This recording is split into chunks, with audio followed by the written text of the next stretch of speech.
welcome to Talking Sports with Evan. I am Evan Watallison, and thank you for tuning in to Talking Sports with Evan. You can find the live video stream each and every week, starting September 1st, be multiple times a week, but each and every week you can find it on YouTube and on Facebook, Talking Sports with Evan. And you can find it on X at Evan with Sports. The video is always going to be pinned to the top of my page on X, so you're easily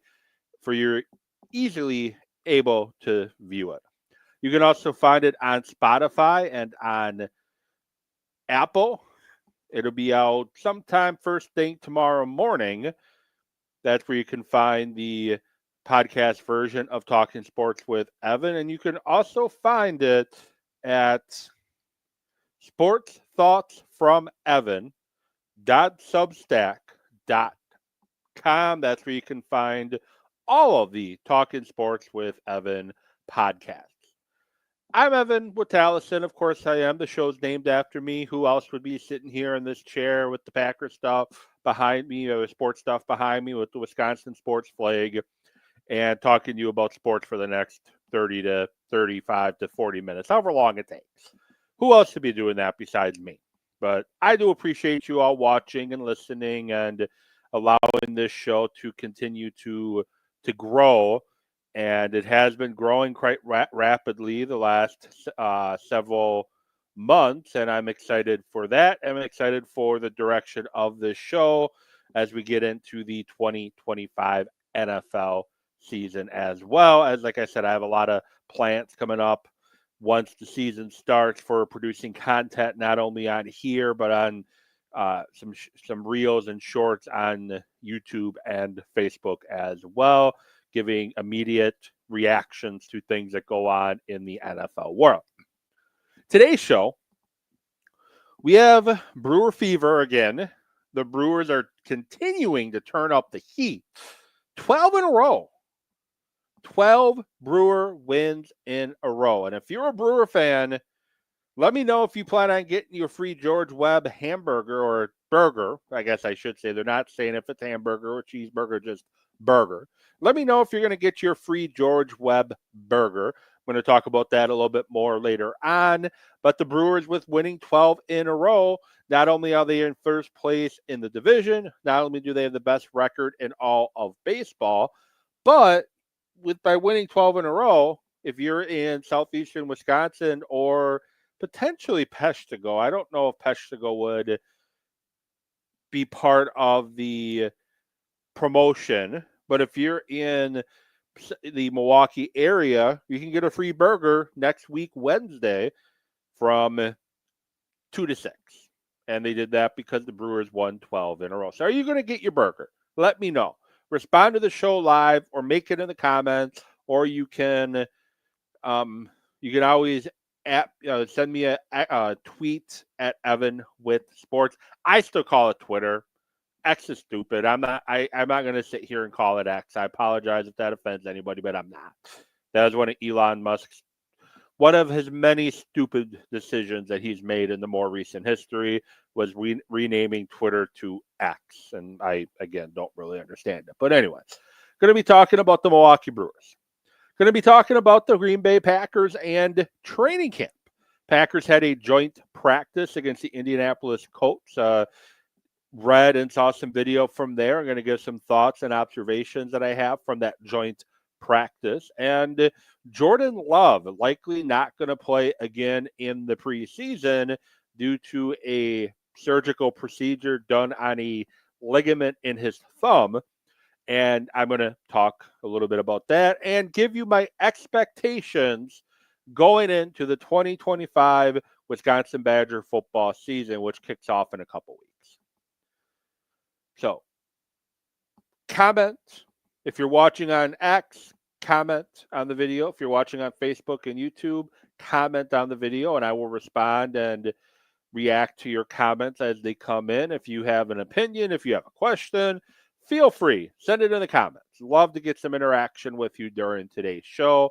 And if it's not during the show that you're watching or listening, you have comments, make comments anyways. I'll interact with you off air on social media. So, starting with the Milwaukee Brewers, your division leading, best record in baseball, hottest team in baseball, sitting at 76-44, the first team to 70 wins in Major League Baseball, Milwaukee Brewers. And Dominic Cotroneo with 620 WTMJ, he's made reference of this, and I am too. I'm running out of ways to describe and talk about this Milwaukee Brewer team. I really am. This Milwaukee Brewer team, all they're doing is winning right now. And it is exciting. And there's something about this Brewer team that seems different than other Brewers teams.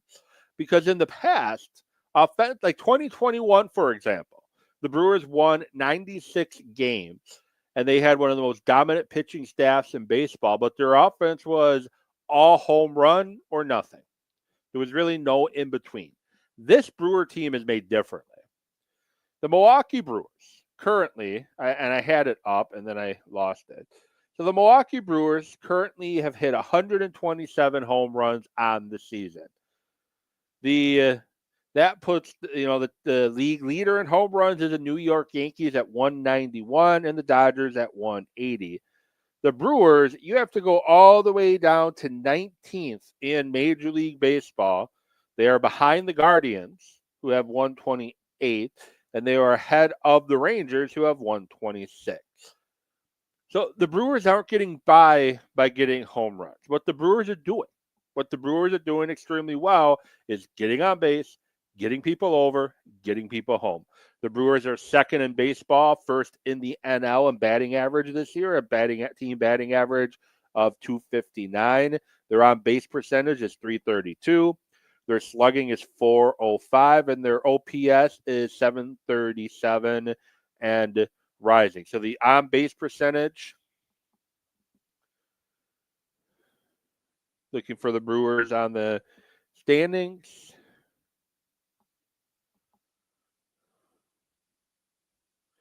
Oh, because they're second. That's why. They're second in baseball right now in on-base percentage. Slugging at 405. It puts them at middle of the pack at 14th in all of baseball. And OPS could be better, but they're up to 9th. The Brewers are scoring runs. They have scored 620 runs on the season, puts them second in all of baseball behind the Dodgers. And they have 1,052 hits on the year, 188 doubles, 13 triples, and 578 RBIs. And the Brewers, like I said, they're finding ways to get on base, and they're finding ways to get people home. They're getting runners home in scoring position. They're getting the big hit. And the other thing the Brewers do is they put a lot of stress. They put a lot of stress on the opposing team defense because the Brewers are such a great base running team. They run everything out, minus some William Contreras grounders earlier in the year, but they run everything out. And when you have a team as fast as the Brewers, for the most part on the base paths, running everything out, putting pressure with being a great base running team, they're putting pressure on the defense to make the perfect play, make the perfect throw. Because if they don't make the perfect throw, the Brewers are going to find a way to take advantage of it.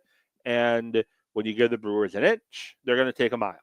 You saw it in Wednesday or yesterday's game, if you're watching this live, or Wednesday, August 13th game against the Pirates.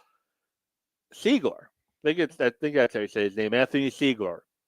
He gets a single to right center field. Takes off to second base because he saw an opportunity and he took it. The center fielder or the right fielder, I forget who fielded the ball exactly there. They struggled to pick the ball up and they dropped it. And the Brewers end up scoring runs that inning. The Brewers take advantage of miscues and mistakes that the other team make, and the Brewers don't make any mistakes really at all. The road trip they completed before this most recent homestand, they did not give up. They did not have an error at all that entire series. So the Brewers don't make mistakes. I think they had one or two errors during this homestand. Again, they don't make mistakes. and they're being led by your Isaac Hollins. Christian Yelich is a team leader. He's a captain, but Isaac Hollins, Caleb Durbin, a guy of who? Nobody thought that Isaac Hollins would be on the roster when spring training started, but due to broken shin bone by Bryce Perkins, Isaac Hollins got a chance. Due to a oblique injury to Garrett Mitchell, guess what? Isaac Perkins got a chance. And now Isaac Perkins should be the NL Rookie of the Year. He took advantage of the opportunity that he got. It was unfortunate because of injury, but he took advantage of the opportunity. And now we're talking about him like he is one of the top left fielders in all of baseball. Like, he should win NL Rookie of the Year. I don't care what anybody else says. He should be your NL Rookie of the Year. But he's playing his butt off. Caleb Durbin came up to Milwaukee. He came to Milwaukee in the Devin Williams trade, started the year at AAA, got caught up because Oliver Dunn and Vinny Capra were just that awful at third base. They decided to give Caleb Durbin an opportunity at third base, and it did not look good at first. But now Caleb Durbin is one of the best hitting third basemen over the past several weeks and months for the Brewers too.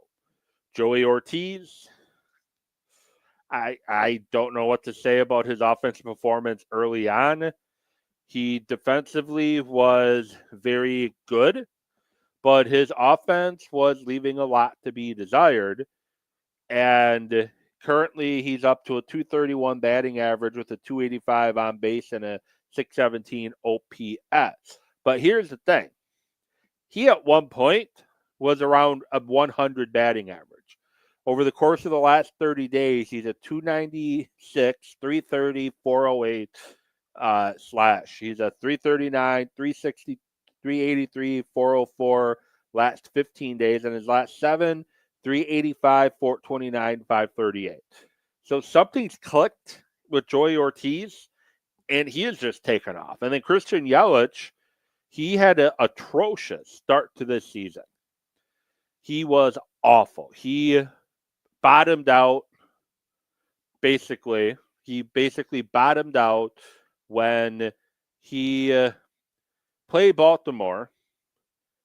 And with Baltimore, that Baltimore series, he was batting 184, 276, 324, 600. That was May 21st.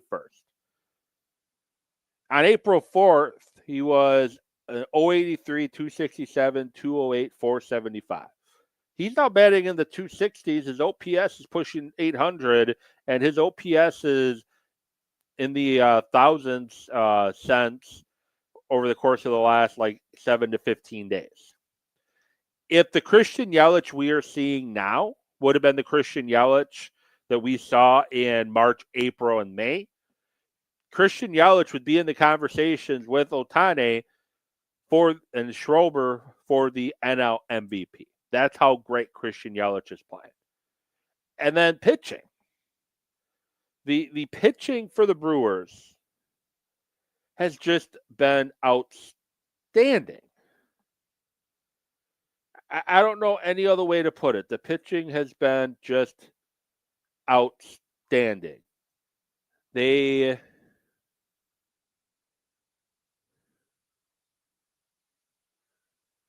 Sorry, my computer is being a pain in the butt. They're third in all of baseball for team ERA with a 3.59 ERA. They've struck out 1,036. They got a 1.23 whip. Their team batting average is 230. They are getting outs. They are getting outs pretty consistently. They finish games. Their starting pitching has been much improved since the first probably month of the year. Freddie Peralta has 13 wins. Quinn Priester has 11 or 12.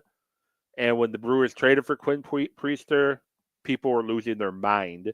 But he's 11 or 12 wins on the year. Brandon Woodruff is back, and he's 5 wins, and they've won every one of his starts. And then you have Mizorowski, who's dealing with a shin issue. He's been very good. Quintana has been a very good fifth starter. The Brewers are just pitching outstanding on their bullpen. McGill has been great. Uribe has been great. DL Hall, Aaron Ashby has been great.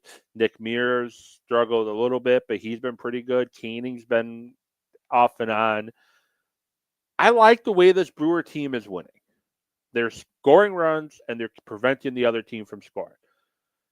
And back in May, we were talking about how once the Brewers were in a deficit, they weren't going to win. But they are winning games now when they fall behind. They're playing a lot better baseball. They are able to come from behind and get wins. They had a 5-0 deficit against New York Mets on Sunday in Milwaukee. And a couple months back, they're down 5-0. Might as well turn the game off or go home. Now, I don't have a choice on Sunday because I'm cutting highlights, and it ended up being a great game and a great finish. But the point I'm making is you typically just, back in April and May, you turn the game off and you go home, basically. There's no point in watching anymore. But this Brewer team, you want to watch all 9 innings of every game because the Brewers are truly in every game, and I truly feel that way. I'm running out of things to say about this Brewer team. They keep finding ways to win, and I hope this continues. And you can't say they're just in a hot stretch right now. You can't say that they're just, whatever. They are a good baseball team. They are a very good baseball team. And are they playing a little hot outside of their minds right now? Yes, but they are still a very good baseball team. And got to get through the rest of August, got to get through September, and then playoff baseball in October is different, and that's going to be where we truly see if this team is truly different. And I can't wait for that. There just seems to be something very special about this baseball team. They've swept the Dodgers 6-0. They're 3-0 up. They're up 3-0 on the Phillies currently. The only contender that in the NL that has a tiebreaker against the Brewers right now is the San Diego Padres, and the Brewers can take the season series against the Cubs coming up this coming week, where you have a 5 games in 4 days situation with the Cubs. And with 8 games up right now, if they have a pretty good weekend, take at least 2 out of 3 against the much improved Cincinnati Reds from the last time you played them, the Brewers can basically bury the Cubs. If they go into Chicago with a 7.5, 8.5-ish game lead, the Brewers can truly just bury the Cubs. If they can take 3 of 5 or they can take 4 of 5, the Brewers are pretty much going to bury the Chicago Cubs. But what are your thoughts on the Brewers? Comment. Let me know. Are you excited? Are you happy? Are you just, hey, wake me in October? Wake me up when September ends. That was a song by Green Day. Wake me up when September ends. Is that your philosophy on the Milwaukee Brewers right now? My philosophy is I'm enjoying the ride. I'm not get too high on emotions, not get too low on emotions, but I'm not going to lie. It's very hard not to get too high right now. And at some point, the Brewers are going to hit a wall. They are going to hit a wall, and they're going to struggle to score runs, and they're going to struggle to finish teams off, and things may not be all sunshine and rainbows. But right now, it's a fun ride, and I hope when September ends, come October, we continue to see this version of the Milwaukee Brewers. Packers. First, going to start with joint practices. From my observations, reading, watching videos, the Packers defense looked very good today. The defensive line was disruptive. Lucas Van Ness was disruptive. The Packers defense played extremely physical, and they made things extremely difficult against a pretty good Indianapolis Colts offensive line. On the flip side, the Packers offense struggled. But here's the thing. You have your backup quarterback, your number 3 quarterback, and your number 4 quarterback basically running all the reps without your basically the only starting wide receiver you have available right now is Matthew Golden. Everybody else is your 4, your 5, your 6, and your 7 wide receiver. No Jaden Reed, no Christian Watson, no Dontavion Wicks, no Romeo Dobbs. There's just Matthew Golden and company. And Matthew Golden looked really good against the Colts. He was making a very good corner in Ward not look very good. And I know one-on-ones typically favor the offense wide receivers anyways, but Matthew Golden looked really good against the Colts defense. And he's showing you.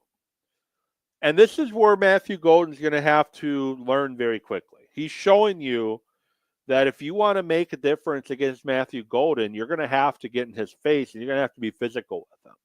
Because if you give him any cushion, he's going to blow by you and he's going to put pressure on the defense. And it's going to be on Golden to show that when teams are getting in his face, teams are trying to get physical with him, it's on him to show that he can beat press coverage. Jason Wode today was, talking about Matthew Golden, reminding him a lot of Greg Jennings. I can see that. My buddy Scott was saying that Matthew Golden reminds him an awful lot of Scary Terry in Washington. Very good comparison. Now, the question is, can Matthew Golden as a rookie be that productive? Because if Matthew Golden can be that productive, that's going to open up a lot on this Packer offense. And Christian Watson might be back at sometime after week 4, likely going to start the season on the PUP list, meaning he can't really rejoin the team for practice until week 4, maybe give it another week or 2 before you put him back out there. But Christian Watson and Matthew Golden on the field together is going to be very scary for defenses. That's a lot of speed that can both take the top off the defense and can be attack the other areas of the field as well. Romeo Dobbs, when healthy, he's shown he can make a lot of clutch catches, dropped a bunch last year too. And then Jaden Reed is a very good wide receiver as well.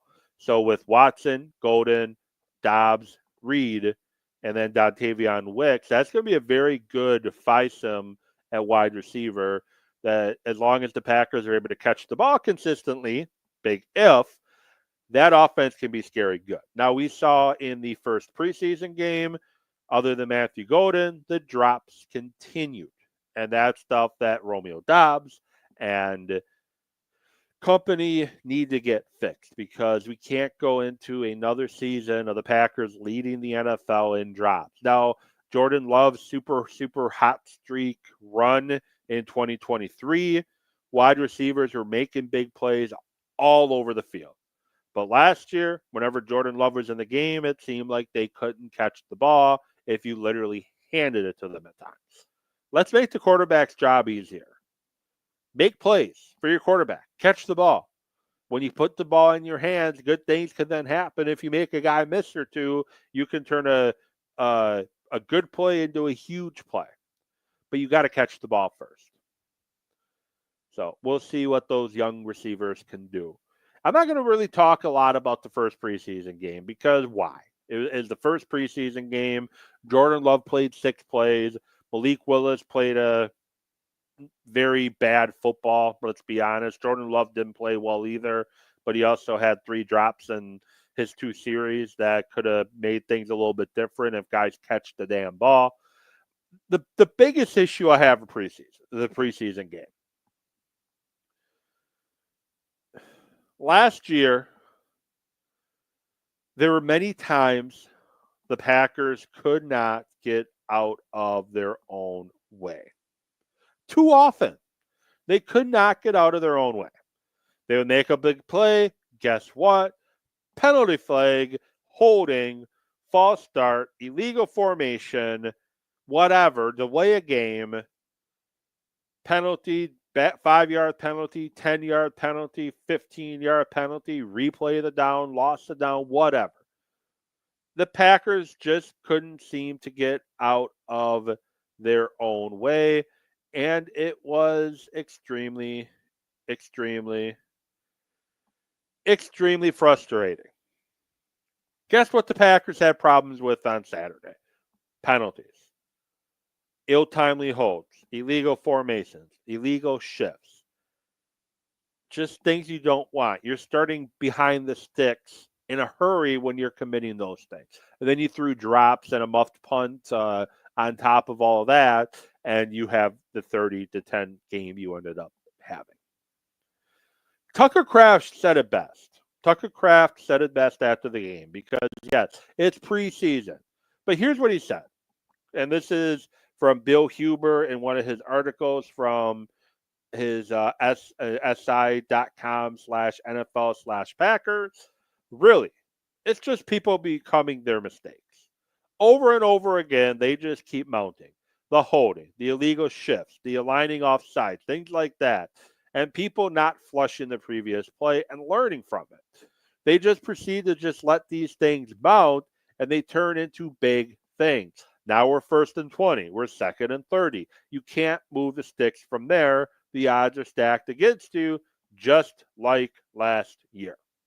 The beginning of the year, we need to kick ourselves in the ass, not being efficient, getting behind the sticks. Sorry, scratch that quote. Beginning of the year, we used to kick ourselves in the ass, not being efficient, getting behind the sticks from our own penalties. We just showed ourselves right there that if we continue to make those same mistakes. So preseason or not, they're still making those same mistakes. And I don't know if that falls on inexperience, which you can't use that excuse anymore. This is year 3 of this current edition of the Green Bay Packers. Is it coaching? Like, figure it out, Packer coaches. You watch film, correct guys' mistakes. That's your job. That's what you get paid to do. Is it preparation? Adam Stenovich looking at you. Matt LaFleur looking at you. Jeff Hafley looking at you. I know he's a defense coordinator, but the defense played sloppy on Saturday too. But I get it. It's just preseason, and we shouldn't overreact to anything we see on preseason. But Tucker Kraft nailed it. We continue to make those same mistakes. This is a time to clean it up. And the Packers have 2 more preseason games to try to clean up the sloppiness. But now it's on the Packers to finally do it because I'm very frustrated and very annoyed that the Packers keep making the same mistakes over and over and over and over again. You can only use the we're too young card too often. If you keep making the same mistakes and changes aren't being made, well, maybe changes need to be made. I'm going to leave it at that. I'm going to give my Packer preview next week or maybe Labor Day. I'll give a Packer preview and give my thoughts on the 2025 season. But I'm going to just leave it at that. If the mistakes don't get fixed and changes aren't made and corrections aren't made, then maybe changes need to be made. But back to some good stuff. The Packers' defensive line looked very good against the Colts. Belton looked good against the Jets in the first preseason game. Jordan Morgan looked like he can play left tackle in the NFL in the first preseason game. Not a lot of good overall, though, in the first preseason game, and not a lot of good offensively today in the joint practice. But it's training camp. It's preseason. Mistakes are going to happen, but like I said, we need to fix the mistakes and correct them, or I don't know what's going to happen. Packers got a new team president. Maybe the team president's not as patient as Mark Murphy was. And I'm not saying Matt LaFleur should be fired. I'm not saying Goody should be fired, but I'm saying that maybe they should be held more accountable if things don't get corrected. Because I'm tired of seeing the same mistakes over and over again. Jordan Love had procedure on his thumb, had a ligament issue in his thumb, and he will likely be out. He's hoping to return to practice next week. From a game standpoint, though, he's not playing this week. He's not playing the following week. His play in preseason is done. And a couple of thoughts on that before I move on. I'm not worried about it. This is the perfect time to do it. Because here's the thing, if this is a week 13 game or a week 5 game or a week 8 game, Jordan Love's not getting the procedure done and he's not missing any time. He's just dealing with it. But right now, you look at it, might as well deal with it now. Might as well just deal with the thumb now and be done with it, because at the end of the day, it's training camp. Get it taken care of so it's not uncomfortable all season long, and just go into the season 100%. He is not going to miss any time. He's not going to miss any regular season time with the procedure. He's going to be fine. Might as well just do it now. Jaden Reed's missing practice. Dontavion Wicks is missing practice. Not like you have your number 1 and 2 and 3 wide receivers to throw to. I know you want to get some timing stuff down with Matthew Golden, but you can still work on that too, because like I said, he hopes to return to practice next week. But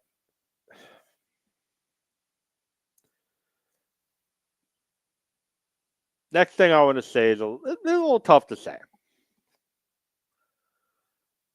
I saw thrown on X implying that Jordan Love is a injury-prone quarterback. And the guy that said it, I consider a good friend. And I had the same issue, same thing last year when he called Jordan Love selfish. I'm not going to call him names. I'm not going to be rude, not going to be disrespectful, because like I said, the guy I consider a good friend of mine. But I strongly disagree with the take that Jordan Love is injury prone. I strongly disagree with that statement. He had some injuries last year. He had a knee injury playing on a not so good turf. Had a guy fall on his leg after getting his leg kind of planted, and he missed 2 games. Freak knee injury. That happens. Guys are going to fall on your knee, and you're going to sprain your knees or whatever.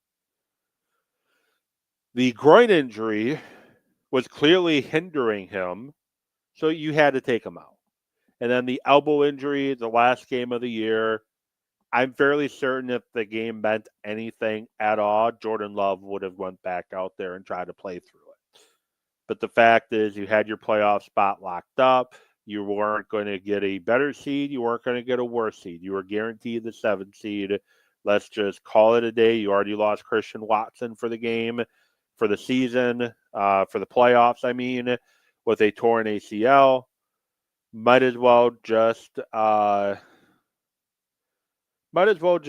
pull him from the game and get him ready for Philadelphia, ultimately. I can't call Jordan Love injury prone. He started every game his first year as a starter, missed 2 starts his second year. He's not coming in and out of the lineup all the time because of injuries.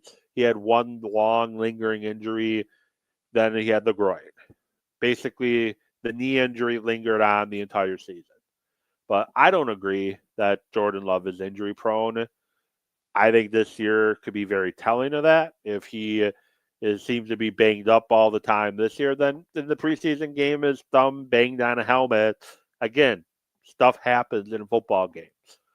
He just had the procedure done because it was convenient to have it done now. If this was a regular season game, he would be playing through it. It just happens. It's football. People are going to get hurt. People are going to get dinged up.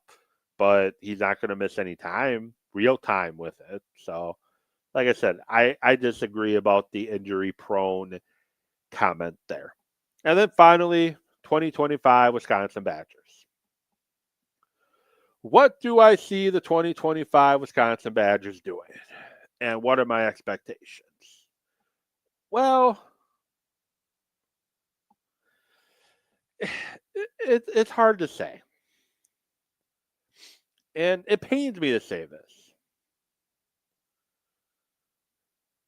If you're expecting the Badgers to win 8, 9, 10 games this season, make a bowl game, you're setting the bar too high. The Badgers have a tough schedule.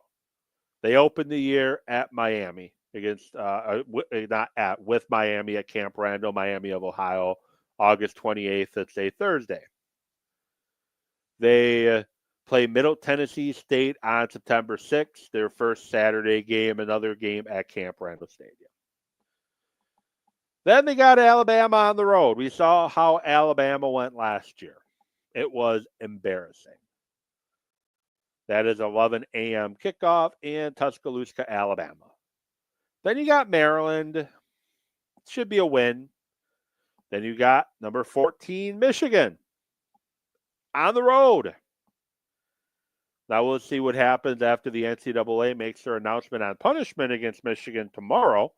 But you got Middleton. You got Michigan, not Middleton, Michigan. Then you have Iowa. Then you got number 3, Ohio State at home. Then you got number 7, Oregon, which you played Oregon pretty tough last year. You just didn't have the horses to get it done. Then you play Washington. Washington had your number last year. Then you got Indiana, then Illinois, and you close out against Minnesota.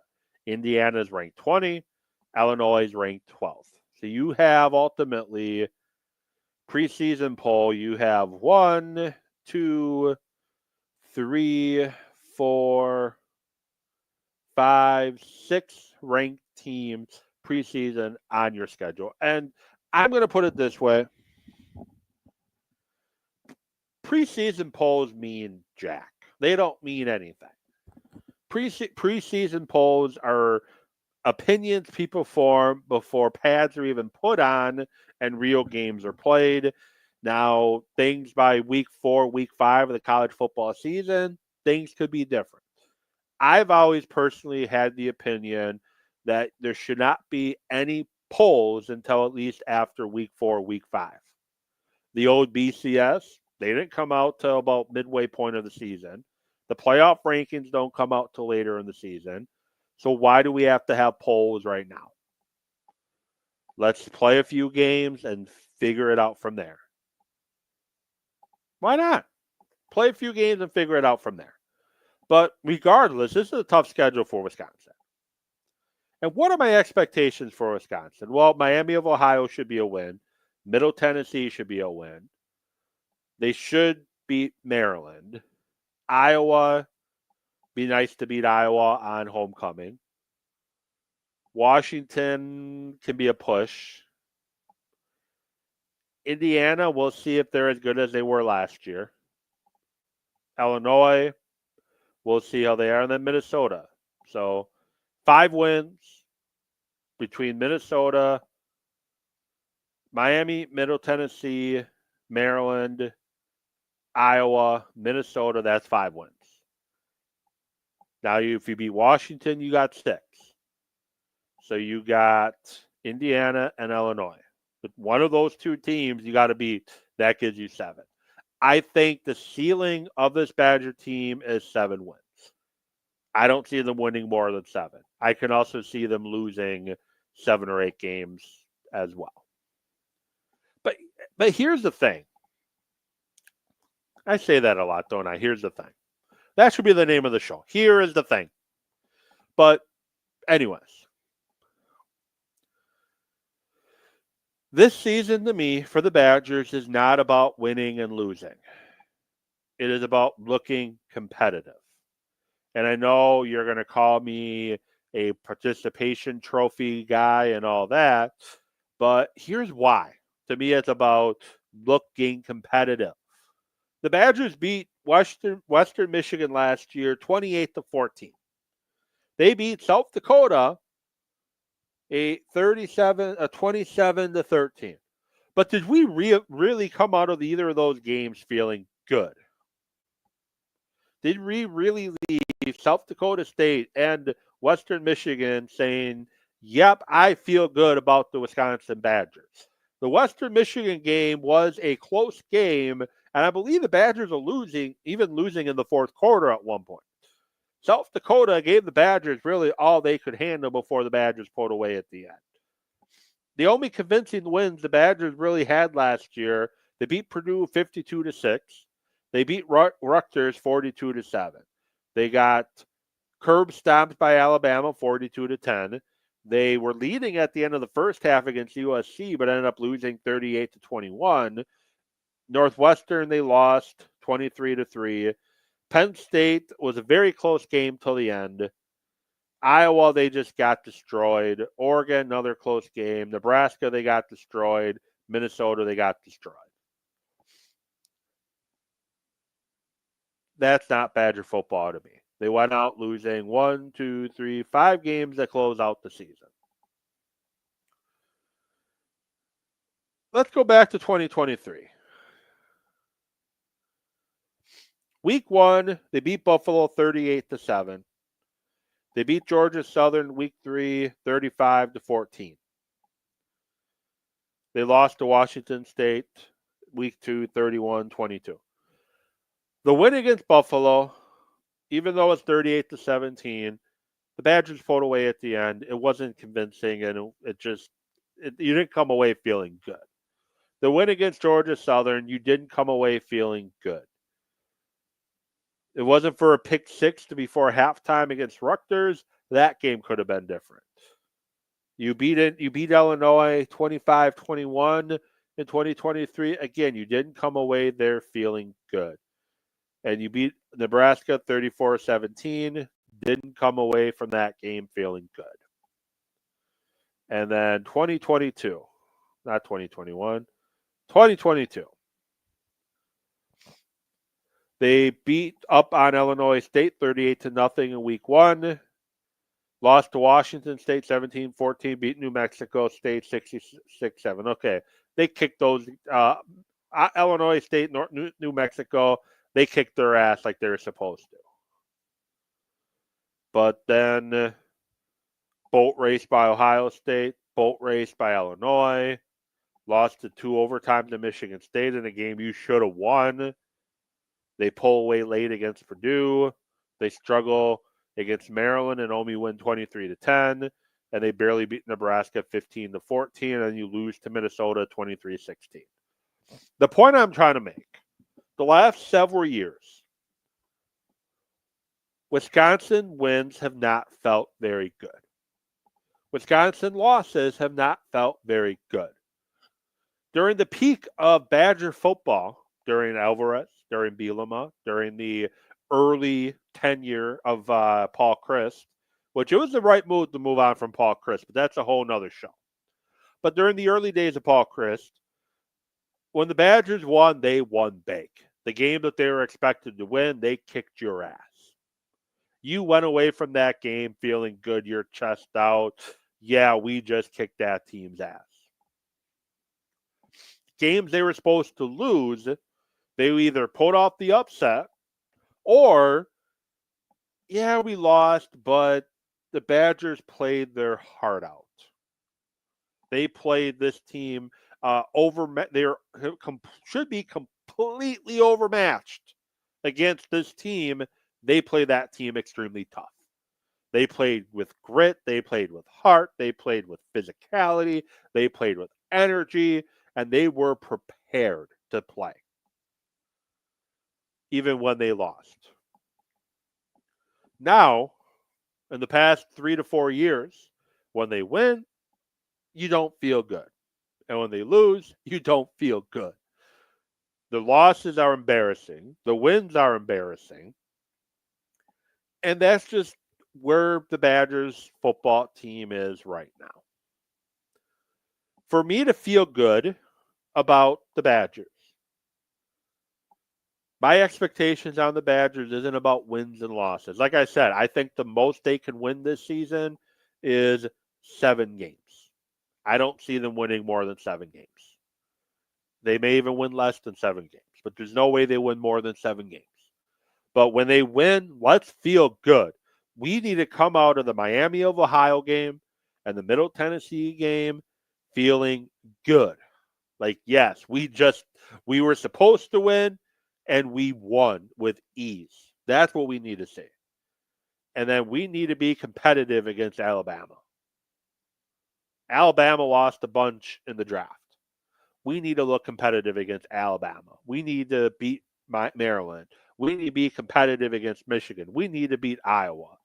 We should be competitive against Ohio State and Oregon and be in that game until the fourth quarter and have a chance to pull off an upset and maybe even get an upset. We need to beat Washington. We need to beat Illinois. We need to beat Minnesota, and we need to beat Indiana. Is it all going to happen this year? No. But I need to see the Badgers be more competitive. I need to see the Badgers play like they did something in practice this week. I need to see the Badgers play with a chip on their shoulder, play Badger football like I grew up watching. I was a young kid during the beginning of the Barry Alvarez era. I remember it fondly. I loved the Barry Alvarez era. Bielema, though he rubbed people the wrong way at times, Bielema had a lot of success. We need to go back to Badger football, and Gimel, the new offensive coordinator, is definitely a look in that direction. But again, my expectation is we need to be competitive in every game. We can't, the wins need to feel good, and the losses need to not feel as bad. I guess should be the way to put it. Like, we need to come out of some of these games against superior opponents knowing that I'm proud of the way we played. And obviously, the following year, now we got to see wins start getting stacked up. But with that said, thank you for tuning in to Talking Sports with Evan. Appreciate you watching. Appreciate you listening.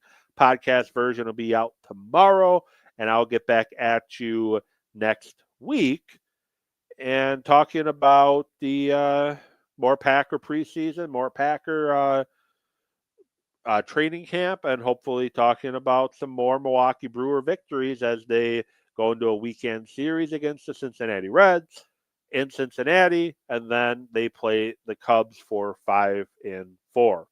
So with that said, thank you for watching. Thank you for listening. I'll be back with you next week. Have a good night, everybody.